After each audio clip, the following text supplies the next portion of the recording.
Hello friends, आप सभी का स्वागत है आपके यूट्यूब चैनल डी स्टडी 98 में। फ्रेंड्स, जैसे कि आप सभी जानते हैं, आज 31 अगस्त का जो लास्ट शिफ्ट थी उसका एग्ज़ाम हो चुका है और यूपीपी के सभी एग्ज़ाम अब समाप्त हो चुके हैं।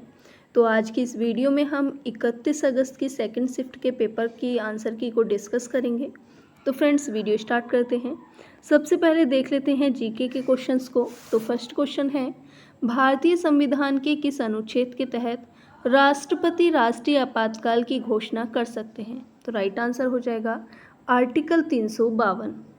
पुस्तक वॉर एंड पीस किसके द्वारा लिखी गई थी? तो ये पुस्तक लिखी गई है लियो टोल्स्टॉय के द्वारा। निम्नलिखित में से कौन सा जीएसटी का एक प्रकार नहीं है? तो राइट आंसर हो जाएगा QGST। निम्नलिखित में से कौन सा गैर टैरिफ बाधा का उदाहरण है? तो राइट आंसर होगा निर्यात सब्सिडी। नेक्स्ट क्वेश्चन है, निम्नलिखित में से कौन सा कर भारत की केंद्र सरकार द्वारा नहीं लगाया जाता है? तो राइट आंसर होगा राज्य उत्पाद शुल्क। जम्मू कश्मीर का सार्वजनिक सुरक्षा अधिनियम किस तरह से आंतरिक सुरक्षा सुनिश्चित करता है? तो राइट आंसर होगा ऑप्शन नंबर ए, राज्य की सुरक्षा के लिए हानिकारक गतिविधियां करने वाले संदिग्ध व्यक्तियों को हिरासत में लेकर। नेक्स्ट क्वेश्चन है, आतंकवाद फैलाने के लिए आतंकवादी जिन इंटरनेट तकनीकों का उपयोग करते हैं उन्हें कहा जाता है? तो उन्हें कहा जाता है साइबर आतंकवाद। बिजली उत्पादन के लिए मुख्य रूप से किस जीवाश्म ईंधन का प्रयोग किया जाता है? तो राइट आंसर होगा कोयला।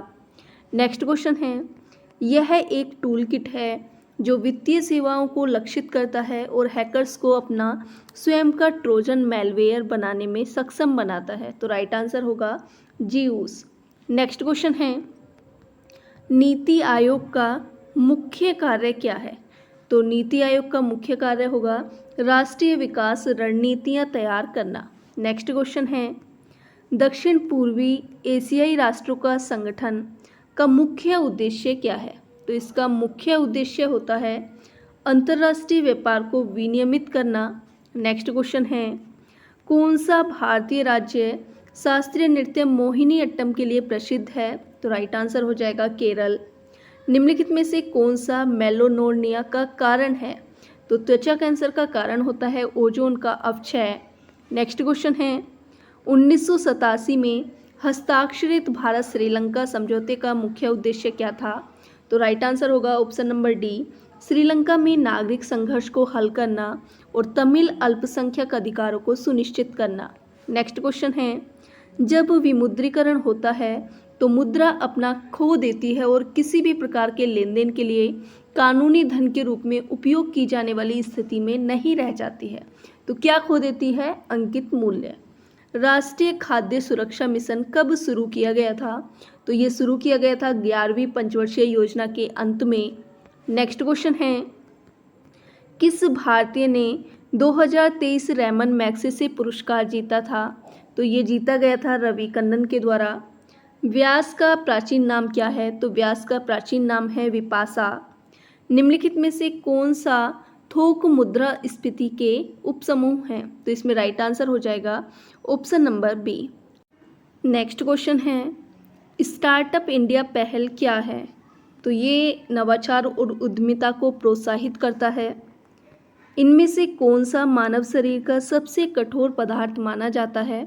तो इसे माना जाता है दांतों के इनेमल को। राज्यों में मानवाधिकार आयोग की स्थापना निम्नलिखित में से किस कानून के तहत की जाती है?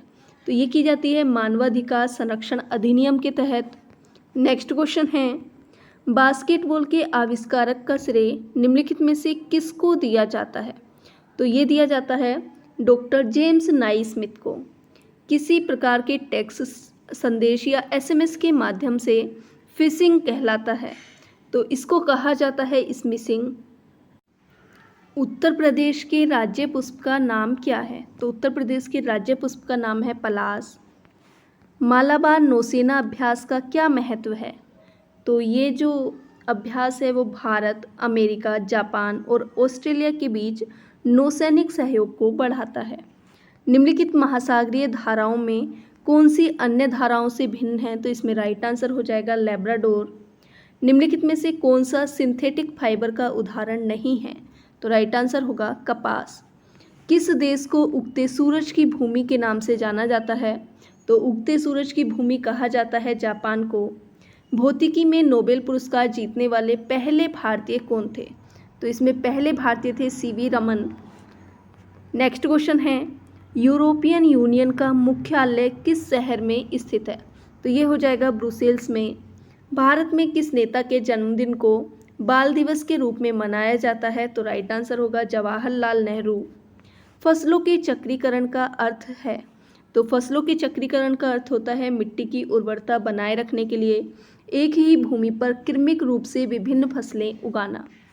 हाल ही में मार्च 2024 तक किसे सर्वसम्मति से इंटरनेशनल टेलीकम्युनिकेशन यूनियन के डिजिटल इनोवेशन बोर्ड सह अध्यक्ष के रूप में चुना गया है? तो इसका राइट आंसर हो जाएगा नीरज मित्तल। 1764 में बक्सर की लड़ाई में अंग्रेजों ने किस भारतीय शासक को हराया था? तो ये हराया था मीर कासिम को। कौन से स्वतंत्रता सेनानी इंट्रोडक्शन टू ड्रीमलैंड पुस्तक के लेखक थे? तो राइट आंसर होगा भगत सिंह। कौन सा शोध डिजाइन एक निश्चित समय अवधि में समान विषयों का अध्ययन करता है? तो राइट आंसर हो जाएगा अनुधैर्य। नेक्स्ट क्वेश्चन है, राष्ट्रीय मानवाधिकार आयोग की अध्यक्ष और सदस्यों की नियुक्ति किसके द्वारा की जाती है? तो ये की जाती है राष्ट्रपति के द्वारा। तो फ्रेंड्स, ये थे जीके जीएस के आंसर की।